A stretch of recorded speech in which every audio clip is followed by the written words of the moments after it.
Welcome back to How to Souls. My name is Rach, and today we're going to continue with our 100% walkthrough of Elden Ring. Last time we pretty much finished off Limgrave. We've got one boss left, but we're leaving him for now. So for now, we're going to teleport to Agheel Lake South, and we're going to go across this bridge and over to the Weeping Peninsula.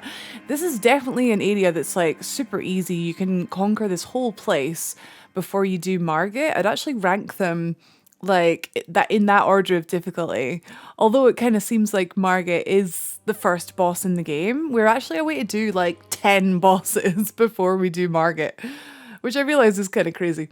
Before we go across the bridge though, if you do just jump up this spirit spring and then across here to this sort of crumbled building, jump across it on Torrent and pick up this item here, this sort of purple sparkly sparkle.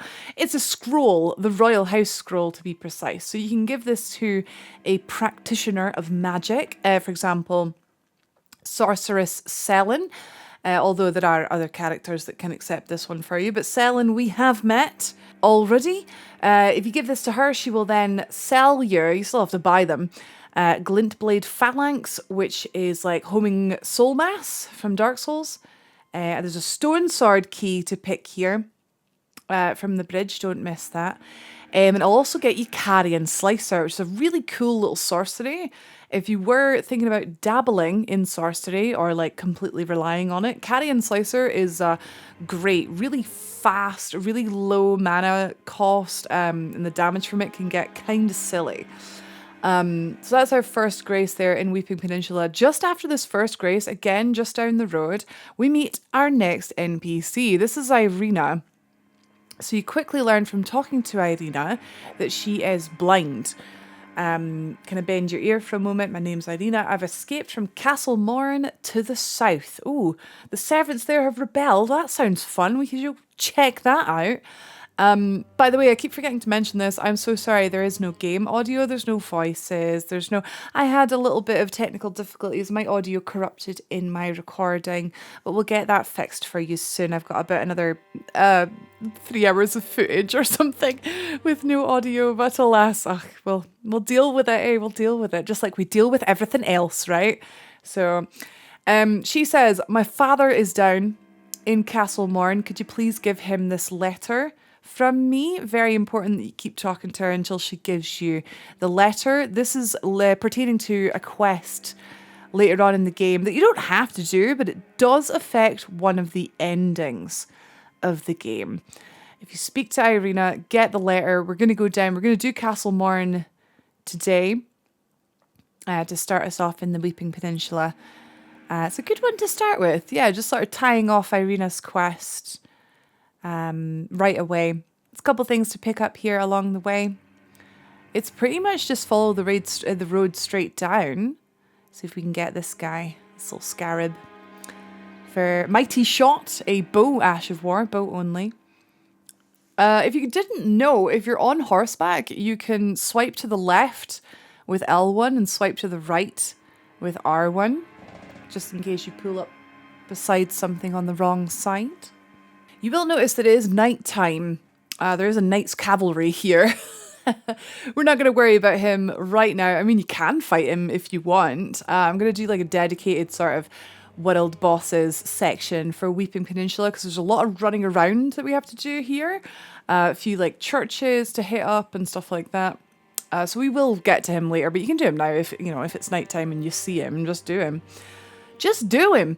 This merchant here, a couple of important things to point out. We want to buy the cracked pot. Pots, just always buy them whenever you see them. You never know when you're going to need, 3 or 4 freezing pots for, say, Melania, etc.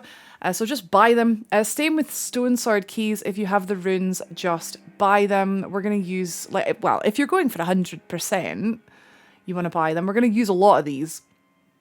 He sells a note here that gives you a little clue if you buy it and you read it. It says, hey, did you know that demi-humans are more powerful at night? Well, there you go. I just told you and I saved you 500 runes. They're more powerful at night. They have more attack power. There's a Crimson Amber Medallion here, a talisman which boosts your maximum HP, which you can buy if you like. You will need all talismans for a trophy in this game if you are going for platinum or 100% Steam achievements, whatever you want to call it. Yeah, you do need to get all talismans for that. All of the special talismans. Is it all talismans or all special talismans? Actually, I'm questioning it now. Map piece here. Pick up the map. Very important. Can't miss it. You can't miss it. And then we're going to stick to the right and just catch this little golden tree here. Get our golden seed. Keep moving. Don't stay in one place for too long because there is an arch. Well, sorry about that, Torrent. There's a big golem archer there, so we're going to use this rubble to hide behind and just sort of come in from the right hand side. Just sort of do like a wide sort of loop. Don't run straight at the archer. We're going to keep moving. Be a moving target and hopefully we don't get shot. If you do, hopefully the shot hits Torrent. Torrent can survive it. But if it hits you square in the face, it is going to knock you off Torrent, so be aware. Straight into the castle. I sort of like get a bit nervous and I run off to the side here just because I feel like, oh, he's going to hit me, but he was way off. He was aiming halfway to heckin' Peru. Right, touch this grace at the start. We made it to Castle Morne. Very good. This is a tiny little mini dungeon where, well, it's not a dungeon, is it? It's a castle. It's in the name. There's a couple ways to go. There's like a sort of speedy way if you want to get straight to the boss, and then there's a sort of more exploration way. We'll go both ways because we do have to come through here twice. So don't worry, my friends, we will do both ways. Right at the front door, we've got this big bonfire. Lots of these little misbegotten, they are called. Some of them have wings, some of them don't. There's an extra little platform here with some dogs on it. Thank God we kill the dogs in one two-handed hit. Dogs are just, they're so fiddly, they're so annoying, they just jump around all the time. And there's a smithing stone too to pick up there. So our weapon currently is using somber smithing stones. We don't use normal smithing stones, but it's always a good idea to pick everything up because you never know when you might find something. And oh, nuts, I don't have any smithing stones, you know what I mean. A good way to deal with dogs is either with a jumping attack or with the weapon art of the Bloodhound Fang. And as always, you know, sneaking up on stuff works well too. I don't go for the sneaky approach. I go for the just jump into the crowd approach. There is one big misbegotten at the back with a big axe. So be aware of him. He's going to take a couple of hits to go down, but he's a bit slower. These little ones are right on us though. So I try a little bit of range, but our pyromancy is kind of lacking. Our weapon is like super leveled, but our pyromancy, not so much. We'll work on that more in the playthrough. When we start to get to the more difficult areas, we maybe want to use a wee bit more range. But for now, yeah, stick to the sword, I would say, even in a group scenario.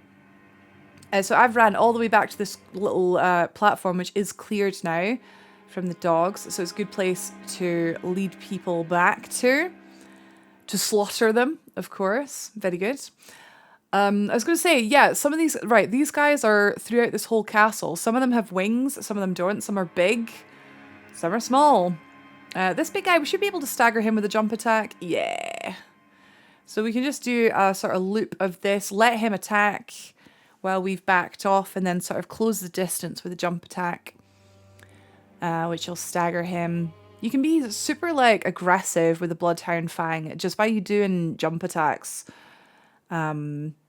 Oh, heck. I was going to say, and with enough health, obviously, because sometimes you will take a bit of chip damage if you're rushing at stuff.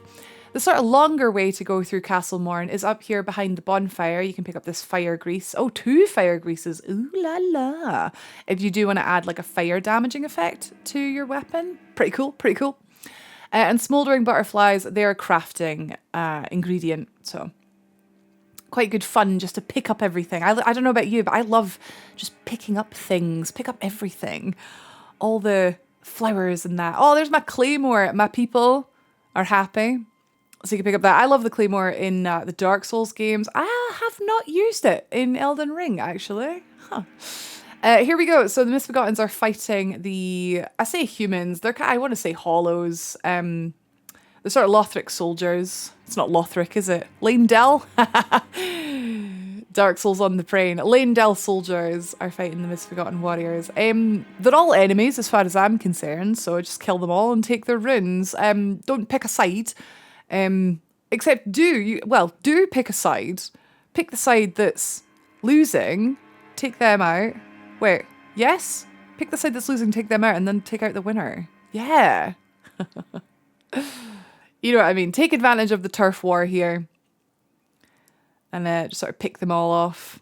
They're always more interested in each other than you. Until they're interested in you, of course. But yeah, nothing too scary up here until we get to, I guess, the boss. The boss here, spoiler alert, takes me by surprise a little bit. Right, we've picked up a Fuddle Calling Finger Remedy. You'll use this for summoning someone online. So if you'd like to bring in a real player, perhaps a friend, you'll need to use one of these to do so. Right, I've gone up the ladder here. Just to quickly show you, this is where I guess you would just drop down to proceed. But there's a much faster way to like get down there that doesn't involve any like fall damage, or you don't have to go anywhere near the turf war. You don't have to fight anything. So I'm just going to run back and get that.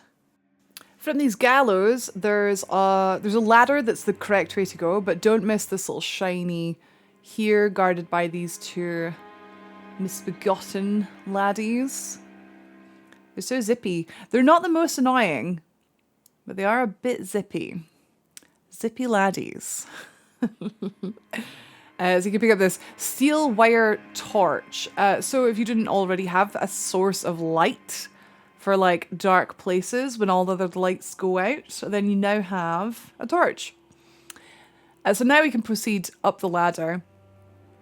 And this will get us to like the main area.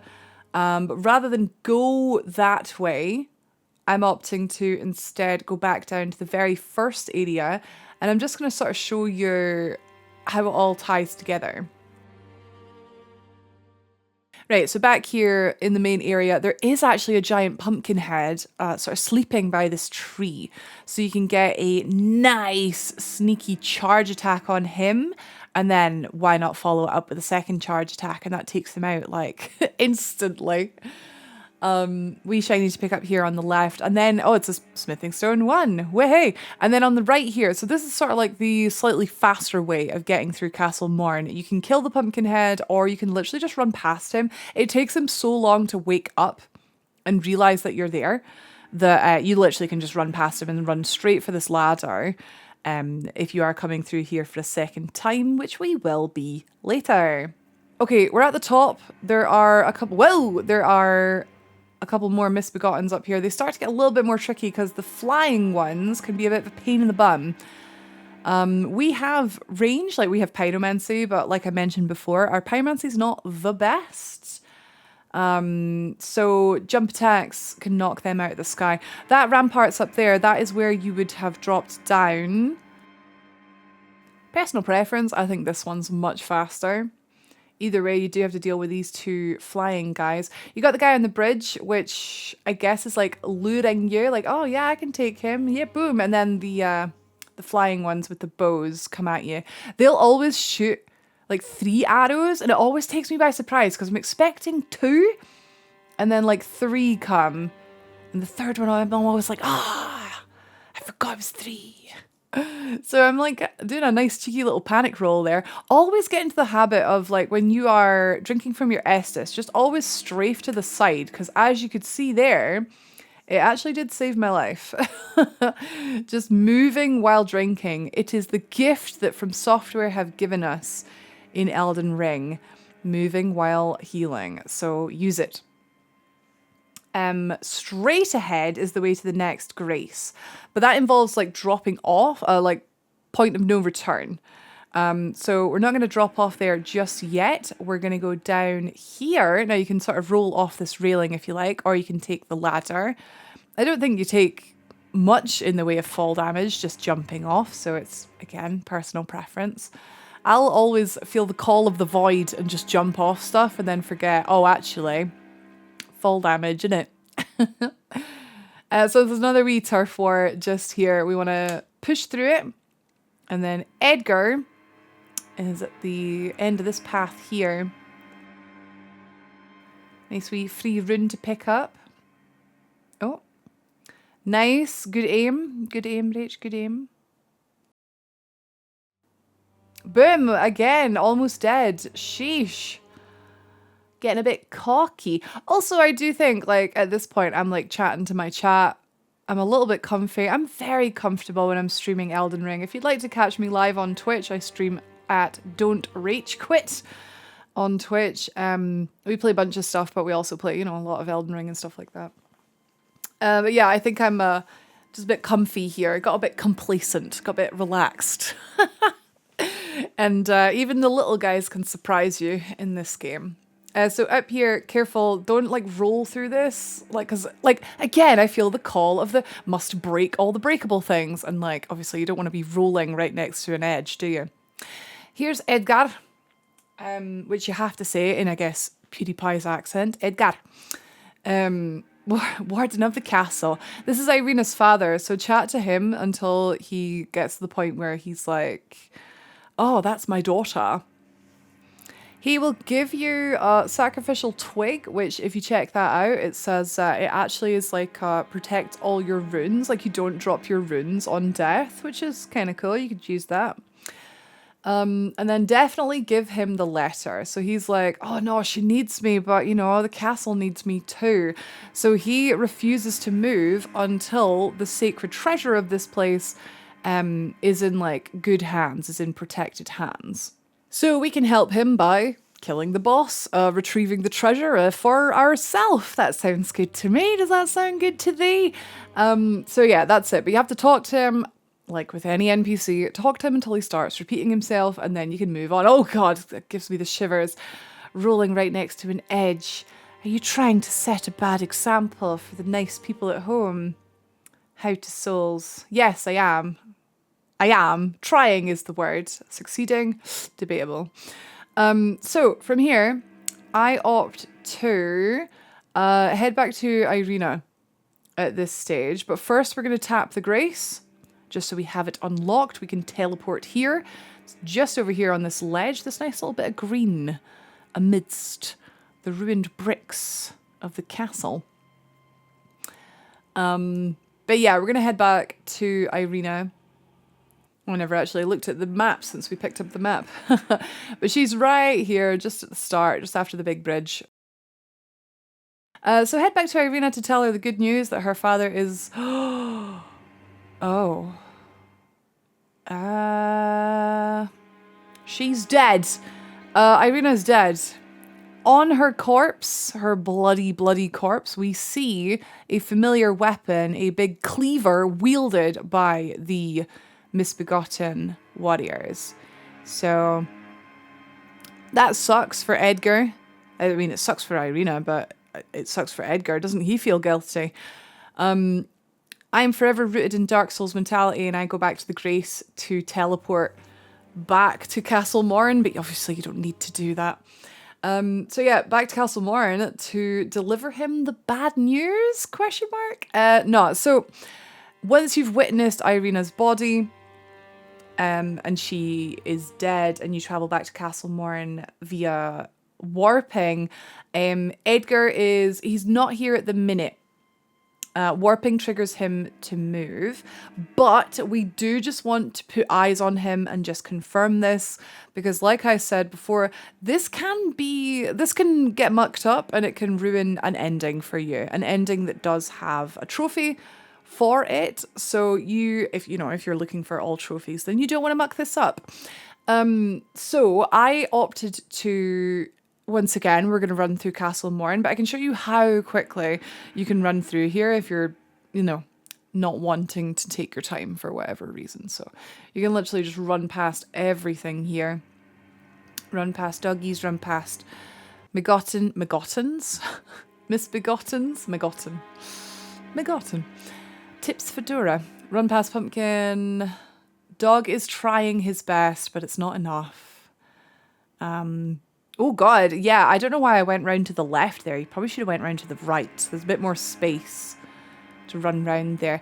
But once you get here, you're pretty safe. And then you do have, the guys sort of attacking you at the top of the ladder, but you should be okay once you get to the ladder. So back to where we saw Edgar, just to quickly confirm that he is not there. Yep, he's gone. Fantastic. All right, that's good. That's a good thing. So from the grace that we have discovered, which again, you can just warp to, but I chose to run for some reason. We're going to drop all the way down here to this castle bit here. You can actually jump across here because as you can see, there's a hole in the grate, which can allow you to, I don't know, head in here for whatever reason, get the drop on people. There's a Misbegotten in here. You can take him out. And then a spooky ghost to chat to if you like. A pickled turtleneck, which is boost stamina recovery. Yeah, I guess there's no real reason to drop down the hole in the roof. I don't know, I just think it's like kind of fancy parkour, you know, rather than just going through the door. These sludgy boys, you might remember from the likes of Dark Souls 3, they are really resistant to physical damage, so our sword isn't doing much at all, but they are super weak to elemental damage, especially fire. So yep, we got fire, so let's chuck a couple of fireballs, and then we could finish them off with our sword, or we can just finish them off with fire. Either way, they don't give you particularly many runes. In fact, it's probably not worth the mana that it takes to kill them, or the time that it takes to kill them. But like I've mentioned in the past, sometimes it just feels like you need to kill everything at least once to have completed the game, you know? There's nothing back here. This is just, I guess, where you would have dropped down to if you hadn't jumped across to the other building. I guess that saves you a little bit of fall damage. I don't know if it does. Either way, there's a couple ways to do it, but it doesn't matter. It doesn't matter. One just feels cooler. We're now taking down these guys in one hit if they do not notice us first. That's a really cool mechanic in Elden Ring, because Elden Ring does have a sneak mechanic. If you get a hit on an enemy before that enemy has seen you, it does a percentage more damage. I'm going to guess it's about 25% more. So we can one-shot the little Misbegottens with a stealth attack. But not if they were looking at us and already attacking us. Big guy demonstrating Elden Ring's infamous delayed attacks, designed to punish panic rolling. No better time than the present to try and adapt to that being the way that things work here. But as you could tell from my panic rolling, I'm still not quite there. There's a talisman here up this tower, the Twin Blade Talisman, that enhances the final hit in a combo. So this is very weapon specific. They'll work for Twin Blades. It won't work for every weapon. Not every weapon does a combo. So you'd need to double check with whichever weapon you were using, just to make sure if you can get any benefit from this. We're not going to use this with the Bloodhound Fang. There's much better talismans that we can use.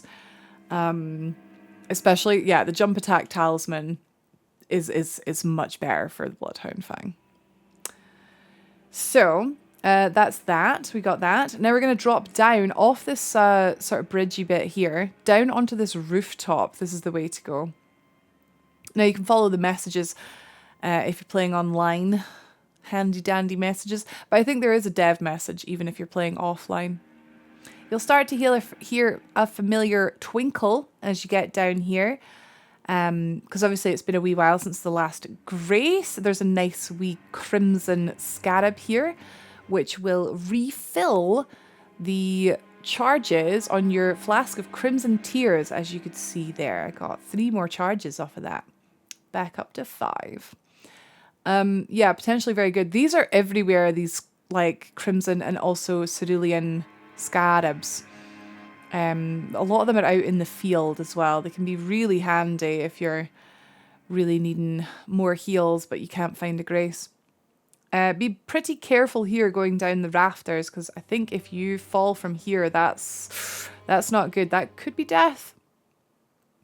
So yeah, be careful dropping down. Right, using the pyromancy here to try and see if we can take out some of these enemies. Oops.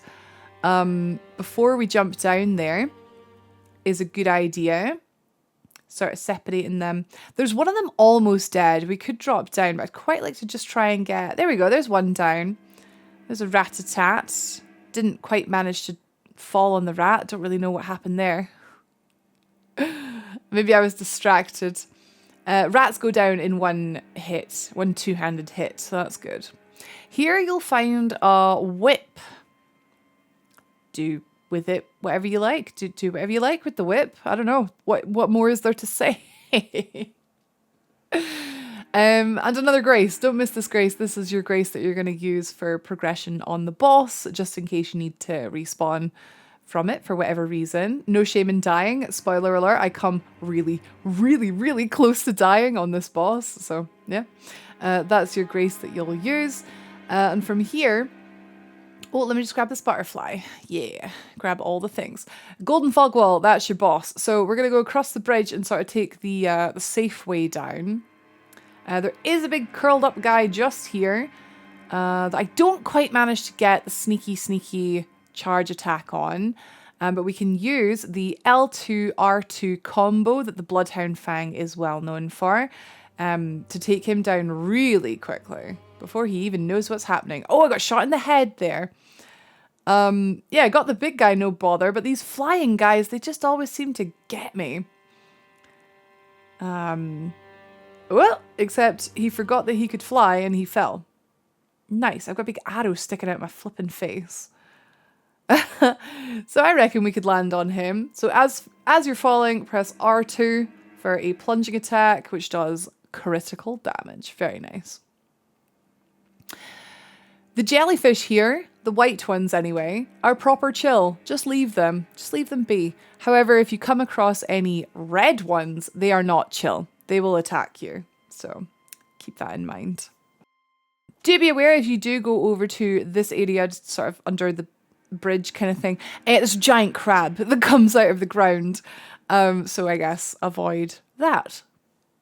Okay, we're bolting over to the Leonine Misbegotten boss fight. So this is a Misbegotten much faster than any that we've fought so far. Just keeping an eye on that crab back there. So I'm just making sure I'm good. We've got Flame Grant Me Strength to buff my physical and fire damage. We've got our Flask of Wondrous Physique, which is loaded up with the Strength tier and the Dexterity tier, granting me a temporary 10 stat points in Strength and Dex, which again just is like a bit more damage. We got Blood Grease, which will increase the bleed effect that my weapon does. My weapon already has bleeds on it, but this will make it do even more bleed. Hey.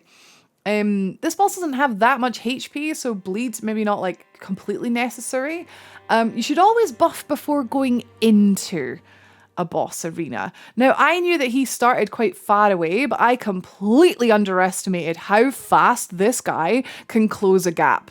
So if you're going to buff up, do it before you go through the fog. Yes, you lose a bit of time on your buffs, but like I said, he has quite low HP. You don't need the full time on the buffs. What you need is to get the first hit in, because if he gets the first hit in and you're always on the back foot, you're going to be looking for space to heal. You're not going to be looking for space to attack. So yeah. The two-hand jumping attack does stagger him, but if he is in the middle of an attack, it may not stagger him.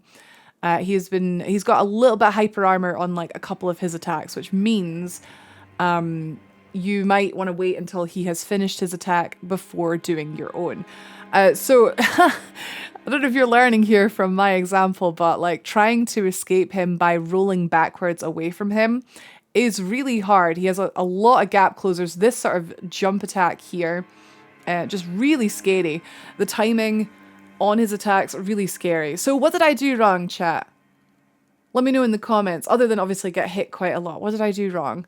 Okay, I buffed inside the arena. I completely forgot about my Spirit Ashes.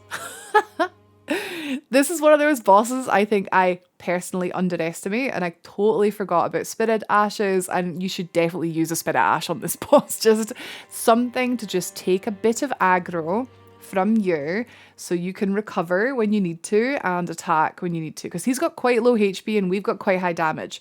So if we have a tank, taking his aggression will be absolutely fine. But I didn't do that and I almost died, and I'm sorry. Like, I'm just, yeah, I'm not perfect.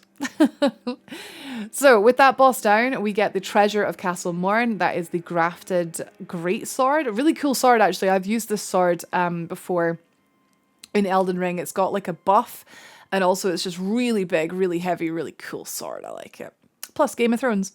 So now Edgar is here mourning the death of his daughter Irina, which I know is very sad. It's very sad. So just chat to him until he starts repeating himself. Yes, it is actually your fault, Edgar. It is. You chose duty over your daughter's safety. Obviously I'm sympathetic because poor guy, but like also, mate, you chose wrong. You chose poorly, as they say in Indiana Jones. Right, so Edgar goes a wee bit mental. Edgar goes a wee bit mental. He's like, I'm going to hunt them all down. Every last one of them. Okay? But like, when is he going to start, confusing the people who killed his daughter with the people who maybe had nothing to do with killing his daughter? Who knows? Revenge just makes more revenge, and it's a horrible cycle. So Edgar relocates. He's now in Liurnia, in the Revenger's Shack, which is down here. It's in like a little sort of dark wooded area just here. We will get to him when we start tackling Liurnia in a few episodes' time. But for now, that is us done with Castle Morne, and therefore that is us done with this episode. I thought, will we go and finish off Edgar? But no, I'd rather do that as part of like Liurnia's walkthroughs. But for now, we've done everything we need to do with this quest here in Weeping Peninsula. So good job. Subscribe if you want to see the next part of the Elden Ring walkthrough. Take care.